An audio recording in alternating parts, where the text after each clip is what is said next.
cells.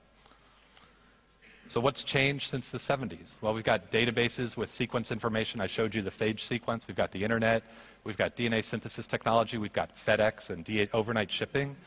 And in the US especially, and maybe we're just freaks, but we did have an anthrax attack in the fall of 2001 on the Senate. We have concern about people misapplying biotechnology. So if we go back to this website, let me show you one more thing.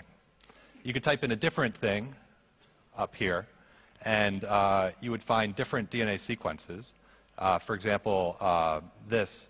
And if you went and got that DNA sequence, you would have the DNA sequence for a hemorrhagic fever, which is normally hard to get because you'd have to go to the next outbreak, risk death, collect the sample, right? But because I can get this sequence online, and because I have DNA synthesizers which can convert this information to material, right, all of a sudden the chain of control around some of the dangerous human pathogens one might be concerned about is circumvented. And again, if this is the world today and building this sequence of DNA would cost you about $20,000, in 5 years so that's about a Volkswagen. In 5 years it'll probably cost you about $2,000, right? And then it becomes cheaper still. So that's the world that we're in now and heading towards.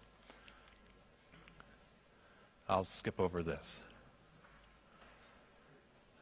So I was wondering whether I should come talk about this stuff. And the security issues I felt okay about because I had an odd experience, a good experience. I wrote a paper with the heads of a bunch of DNA synthesis companies and a bunch of folks from the FBI. And the purpose of this paper was to start a framework for screening all of the orders going into DNA synthesizers at companies so that the companies wouldn't unknowingly construct